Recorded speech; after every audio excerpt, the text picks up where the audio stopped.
नमस्कार साथियों। जो RSSMB का एग्ज़ाम होने वाला है 19 और 20 मार्च को, उसका अभी 13 फरवरी को गाइडलाइंस आई थी। उनमें संशोधन करके कुछ दिशा निर्देश वापस से दिए गए हैं, तो उन्हीं के बारे में आज हम बात करेंगे। वैसे तो आप सभी ने पढ़ लिया होगा, लेकिन फिर भी किसी को डाउट्स रह सकते हैं, तो उसको क्लियर करेंगे और मोटा मोटा जो है महत्वपूर्ण जो चीज़ें हैं उनको देखेंगे एक बार, ठीक है।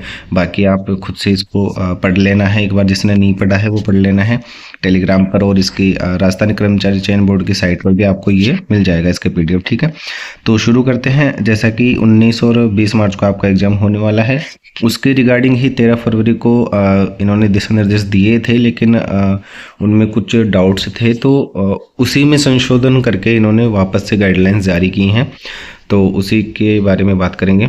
तो दोस्तों, जैसा कि आप सभी को पता है, आपकी डिक्टेशन रहेगी 10 मिनट की, अंग्रेजी में भी, और हिंदी वालों की भी 10 मिनट की रहती है। हिंदी में ट्रांसलेट करने का 70 मिनट का टाइम होता है, और अंग्रेजी में होगा 60 मिनट। 100 नंबर का आपका एग्जाम होगा, ठीक है। बाकी जो ये बेसिक चीज़ें हैं ये आपको खुद से पढ़ लेनी है, इतना कोई ज़्यादा दिमाग लगाने वाली बात नहीं है। नॉर्मल सी चीज़ें हैं, बेसिक चीज़ें हैं, जिनको आप पढ़ सकते हैं और आसानी से समझ सकते हैं, ठीक है। बाकी जो मैं बात करने वाला हूँ उसके बारे में मैं बात करूँगा, वो दोस्तों ये है कि आपकी मिस्टेक, और जो मतलब कि इसमें जो पहले वाली गाइडलाइंस थी उनमें क्या डाउट्स थे और अब क्या है, उसी को क्लियर करेंगे, ठीक है। बाकी देखो, ये जो है कि कोमा को विराम बोला जाएगा, स्टॉप बोला जाएगा, और फुल स्टॉप को पूर्ण विराम बोला जाएगा, और पैराग्राफ चेंज में नेक्स्ट पैराग्राफ भी बोल सकते हैं, पैरा भी बोल सकते हैं, ठीक है। और कोमा को अर्ध विराम बोला जाएगा। ये चीज़ें बोली जाएंगी। बाकी 1000 शब्द का आपका वो होगा डिक्टेशन, और 70 मिनट का आपको टाइम दिया जाएगा। आपके जो नंबर हैं डिक्टेशन में वो 0.1 अंक प्रत्येक शब्द के लिए होगा, ठीक है।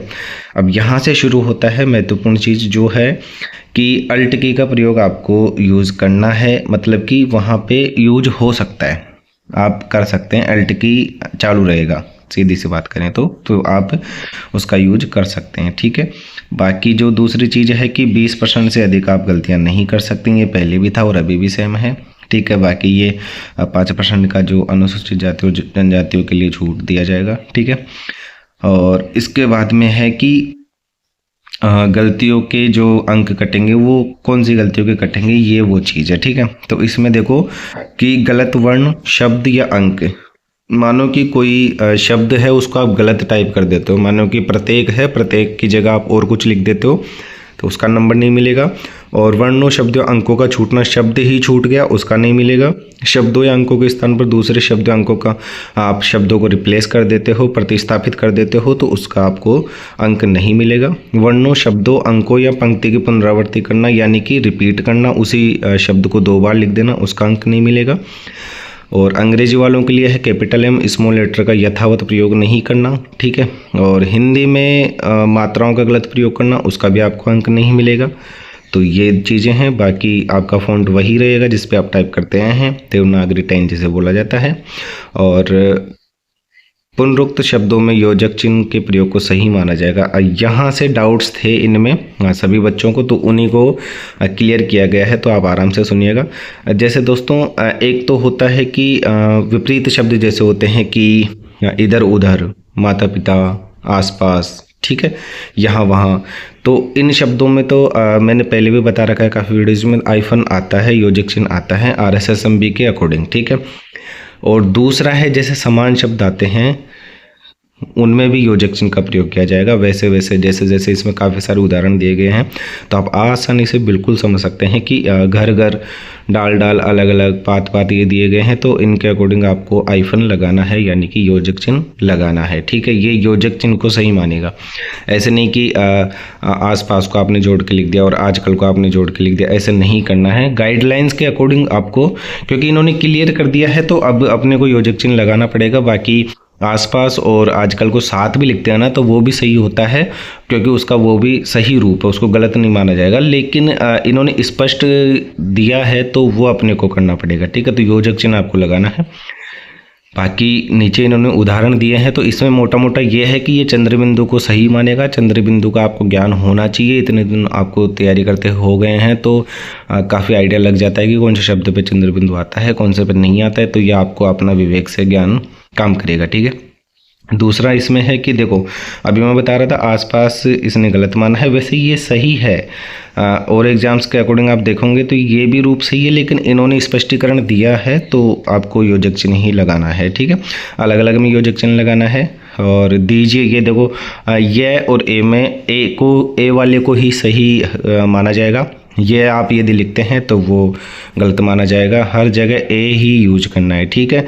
ये का यूज़ नहीं करना है। दीजिए, लीजिए, आइए, इन शब्दों में आपको ए ही यूज करना है, ठीक है दोस्तों। ये चीज़ें थी जानने वाली, और बाकी तो नॉर्मल सी चीज़ है। और एक ये है जो अंकों वाला कि इन्होंने सब कुछ क्लियर कर दिया दोस्तों। अब मुझे नहीं लगता कि इसके अलावा कोई किसी भी दोस्त का कोई डाउट रह सकता है, तो इन्होंने सब कुछ क्लियर किया। जैसे ये देखो संख्या वाला भी इन्होंने क्लियर किया है, जैसे कि 10,200 आता है और उन्होंने वो बोलते हैं 10,200, ठीक है, डिक्टेशन में बोलते हैं।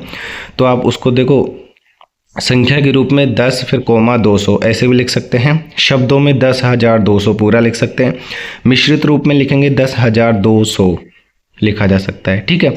मतलब कि आप कैसे भी लिखो, संख्या सही होनी चाहिए। मैं जहाँ तक समझ पाया हूँ इसका मतलब यही है कि आप कैसे भी लिखो वो संख्या सही होनी चाहिए, वो सही माना जाएगा, ठीक है। और जैसे कि ये करोड़ों लोग, कई हजार लोग, तो इनको तो पूरा लिखना ही होता है। इन्होंने टाइम का भी दिया है दोस्तों, आप देखेंगे तो इन्होंने टाइम का भी क्लियर किया है कि 5:30 बजे बोलता है, तो आप दोनों तरीके से लिख सकते हैं, हिंदी में भी और उसको अंकों में भी, जैसा कि समय जनरली लिखा जाता है, तो आप वैसे भी उसको लिख सकते हैं, ठीक है। और 5वां जो पॉइंट है दोस्तों, ये है सबसे महत्वपूर्ण चीज़ है कि देवनागरी लिपि में जो माननीकरण वाले शब्द हैं कि एक तो होता है, जैसे ये देखो उद्देश्य, व्यक्ति, उत्पन्न, प्रवृत्तियों, ऐसे शब्द ये क्या है कि पूरे पूरे लिखे गए हैं, ठीक है, बिना अल्ट की के यूज के लिखे गए हैं, ठीक है। और इन्हीं को यदि आप अल्ट की के साथ लिखेंगे तो देखो नीचे देखो उद्देश्य, व्यक्ति, उत्पन्न, ये ऐसे लिखे जाएंगे। तो ये इनका दोनों रूप सही माना जाएगा, दोनों तरीके से आप लिख सकते हैं। ऊपर दिया गया है कि अल्ट की का आप यूज कर सकते हैं, तो पूरा भी लिखेंगे तो ठीक है, बिना अल्ट की के अल्ट की का यूज भी करेंगे तो दोनों रूप इसके सही माने जाएंगे, ठीक है दोस्तों। और ये जो इसमें कीबोर्ड, ये एक चित्र दिया गया है कीबोर्ड का, इसको सीरियस नहीं लेना है। इसके अलग भी आपका जो है कीबोर्ड हो सकता है, थोड़ा सा देवनागरी वाला फ़ॉन्ट थोड़ा सा अलग हो सकता है दिखने, ये केवल एक एग्जाम्पल है, ठीक है। तो इसको ज़्यादा सीरियस नहीं लेना है। बाकी ये चीज़ें हैं जो ये कैंडिडेट को खुद से पढ़नी है, आप पढ़ सकते हैं इनको। मैं सबको पढ़ूंगा तो वीडियो काफ़ी लंबी हो जाएगी, तो इन सब चीज़ों को आप देखेंगे और आराम से पढ़ लेंगे। बाकी कोई भी डाउट रहता है तो आप व्हाट्सएप पे, टेलीग्राम पे कमेंट करके कैसे भी आप पूछ सकते हैं, आपको जवाब दिया जाएगा, ठीक है।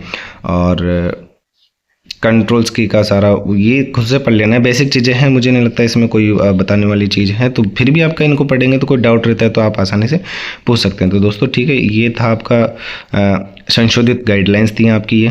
तो जो चीज़ें थी वो महत्वपूर्ण चीज़ें शायद मुझे लगी वो यही हैं, जिनमें पहले वाली गाइडलाइंस थी उनमें जो डाउट्स था उनको इन्होंने क्लियर किया है सारा कुछ। तो अब मुझे नहीं लगता कोई डाउट बचता है, लेकिन फिर भी यदि आपको लगता है तो आप कमेंट करके व्हाट्सएप पे, टेलीग्राम पे कैसे भी पूछ सकते हैं, ठीक है दोस्तों। इसका PDF आपको टेलीग्राम पर मिल जाएगा, राजस्थानी कर्मचारी चयन बोर्ड की आपकी साइट पर भी मिल जाएगा।